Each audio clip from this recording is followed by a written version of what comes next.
Hello दोस्तों, जय हिंद, जय भारत।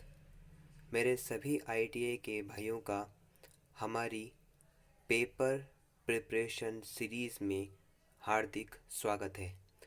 आज से यानी कि मंगलवार सुबह से हम अपनी theory, workshop calculation, engineering drawing की ऑनलाइन और ऑफलाइन परीक्षा की यानी सीबीटी और ओएमआर बेस्ड की मल्टीपल क्वेश्चंस की थ्योरी और वर्कशॉप कैलकुलेशन के साथ इंजीनियरिंग ड्राइंग के सवालों को हल करेंगे। तो इस वीडियो को स्टार्टिंग से लेकर एंड तक देखिए और उन सभी सवालों के सही उत्तरों को अपने दिमाग में बैठाना है आप लोगों को।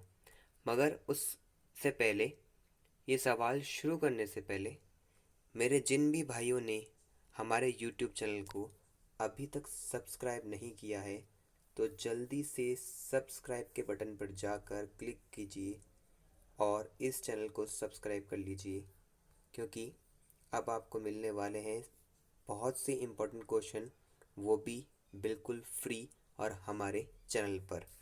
तो चलिए शुरू करते हैं। जैसा कि आपको सामने दिखाई दे रहा है, 2020 नवंबर आईटी इलेक्ट्रिशियन सेकेंड ईयर की ऑनलाइन और ऑफलाइन यानी कि सीबीटी और ओएमआर बेस्ड क्वेश्चन की प्रिपरेशन आज से शुरू होती है, जिसमें आज 12 मोस्ट इम्पॉर्टेंट क्वेश्चंस जो पिछले साल आ चुके हैं उन क्वेश्चंस को आपके सामने लाया गया है।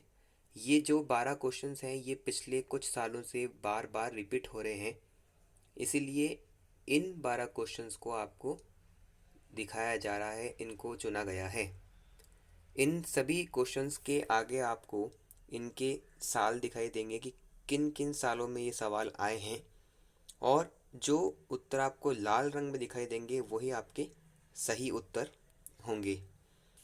पर आप लोगों को एक बात का और विशेष ध्यान रखना है।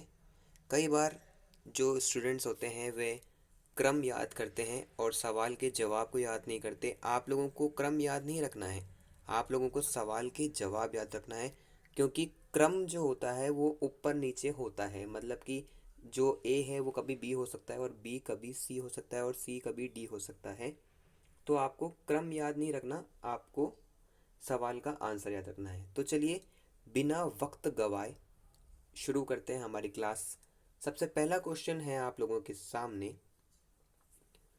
क्वेश्चन नंबर 1, बड़े डीसी मशीन का योग।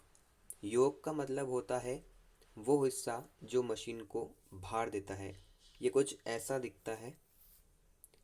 डीसी मशीन का योग किस धातु का बना होता है?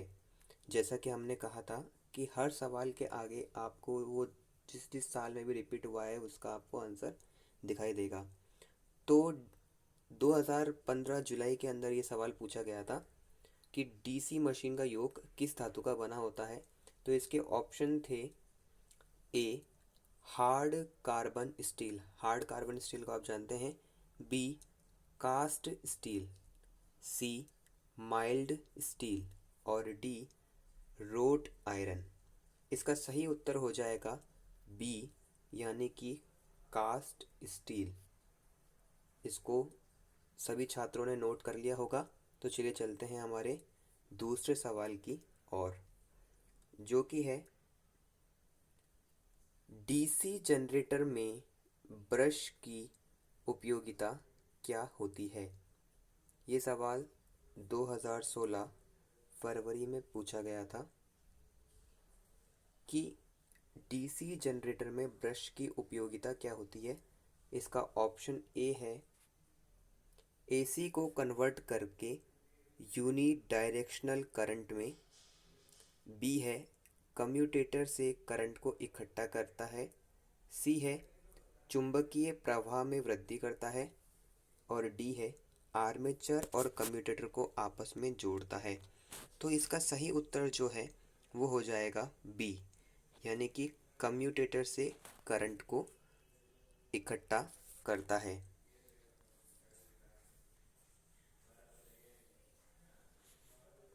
सभी स्टूडेंट्स ने ये आंसर नोट कर लिया होगा।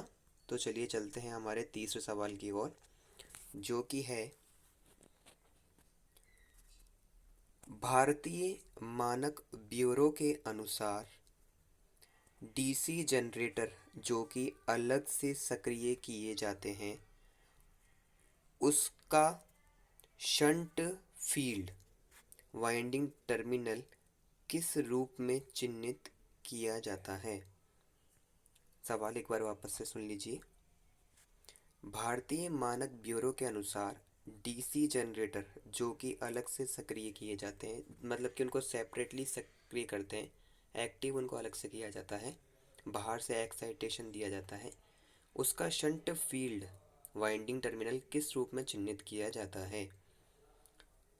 ये फरवरी 2016 का है। इसमें ऑप्शन है D1 और D2, ऑप्शन बी B1 और B2, ऑप्शन सी F1 और F2 और ऑप्शन डी E1 और E2। इसका सही उत्तर हो जाएगा ऑप्शन डी, यानी कि E1 और E2। सभी छात्रों ने ये नोट कर लिया होगा। तो चलिए चलते हैं आगे। चौथा सवाल हमारा है डीसी जनरेटर में प्रयोग होने वाले कम्यूटेटर का कार्य क्या होता है। डीसी जनरेटर में प्रयोग होने वाले कम्यूटेटर का कार्य क्या होता है, जो पूछा गया है जुलाई 2016 में। इसके ऑप्शन हैं ए करंट का सचयन, मतलब कि करंट को इकट्ठा करना, बी घाटे को कम करना, सी कार्य क्षमता को बढ़ाने के लिए, और डी एसी आर्मेचर करंट को डीसी में बदलने के लिए। तो इसका सही उत्तर हो जाएगा डी, यानी कि एसी आर्मेचर करंट को डीसी में बदलने के लिए। चलिए चलते हैं हमारे अगले सवाल की ओर।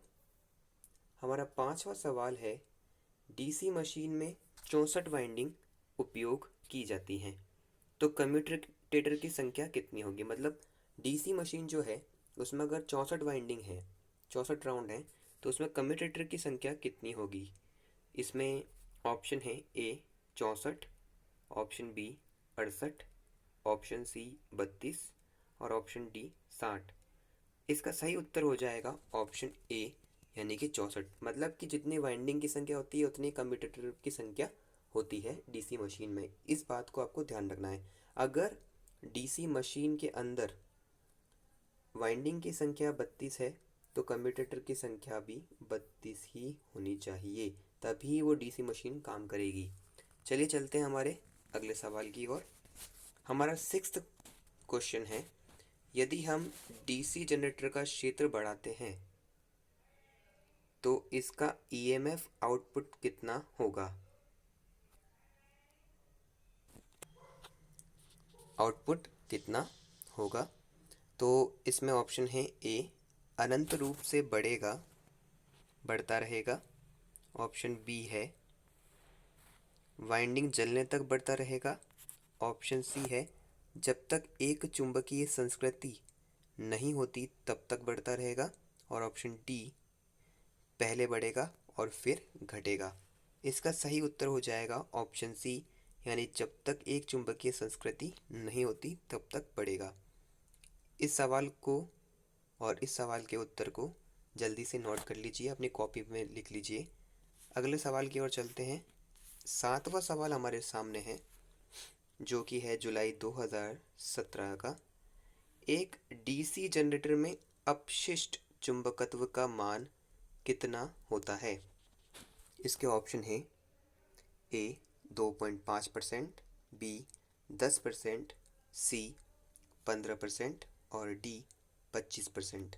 तो इसका सही उत्तर हो जाएगा 2.5%। चलते हैं अब हमारे अगले सवाल की ओर। समांतर ऑपरेशन के लिए सामान्य रूप से प्राथमिक डीसी शंट जनरेटर डैश होते हैं। जुलाई 2017 का ये सवाल पूछा गया था। समांतर में जब ऑपरेशन किया जाता है तो उसके लिए जो प्राथमिक डीसी शंट जनरेटर उपयोग किया जाता है वो शंट जनरेटर ही कहलाते हैं। जल्दी से इसका आंसर नोट कर लीजिए सभी छात्र। उसके बाद चलते हैं हमारे अगले क्वेश्चन की ओर। 9th क्वेश्चन जो है वो मोस्ट मोस्ट मोस्ट इम्पॉर्टेंट है। मैं फिर से आपसे एक बार कह रहा हूँ, 9th क्वेश्चन को अच्छी तरीके से नोट कर लीजिए। मोस्ट मोस्ट इम्पॉर्टेंट क्वेश्चन है ये, क्योंकि ये हर सवाल में पूछा जाता है। जो भी फ्लेमिंग हुए या जितने भी साइंटिस्ट हुए उनसे रिलेटेड सवाल बनते ही हैं आपकी परीक्षा में। कौन सा नियम डीसी मोटर में कंडक्टर की गति की दिशा को पहचानने में मदद करता है? ये सवाल जुलाई 2015 में आ चुका है, फरवरी 2016 में आ चुका है और फरवरी 2018 में भी आ चुका है। इसके ऑप्शन है फ्लेमिंग का दायां हस्त नियम, बी है फ्लेमिंग का बायां हस्त नियम, सी है कॉर्क का स्क्रू नियम और डी है दाहिने हाथ का नियम। इसका सही उत्तर हो जाएगा ऑप्शन बी, यानी कि फ्लेमिंग के बाएं हाथ का नियम। इसको अच्छे तरीके से नोट कर लीजिए दोस्तों, क्योंकि फ्लेमिंग जो साइंटिस्ट हैं वो मोटर जनरेटर इन सब में बहुत ज़्यादा उन्होंने सिद्धांत दिए हैं और उनके बहुत से क्वेश्चन बनते हैं। तो फ्लेमिंग के नियम आप ज़रूरत से ज़्यादा याद करें। चलते हैं हमारे 10वें सवाल की ओर।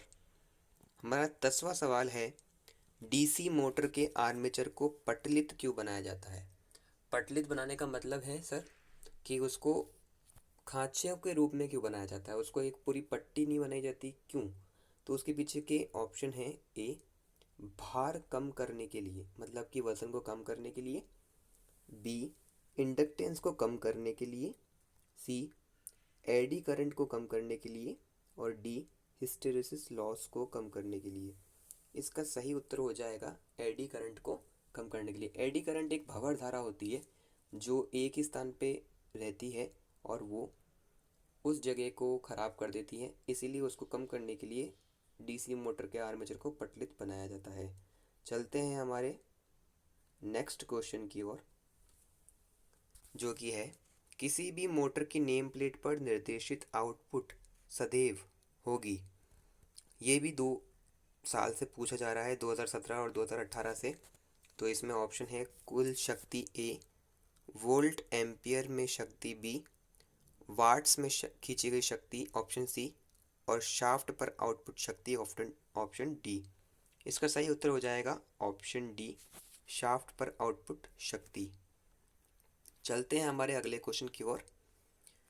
12वां और आखिरी क्वेश्चन जो आज की क्लास का है वो है, डीसी शंट मोटर साधारणतया निम्न में प्रयुक्त होती है। ये सवाल आप ध्यान से देखिए, फरवरी 2018 में पूछा गया है। डीसी शंट मोटर किस में प्रयुक्त होती है? DC shunt motor lathe machine में प्रयुक्त की जाती है। जल्दी से इस सवाल को नोट कर लीजिए। हमें उम्मीद है सभी आईटीआई के मेरे भाइयों ने हमारे सवालों और उनके जवाबों को नोट कर लिया होगा।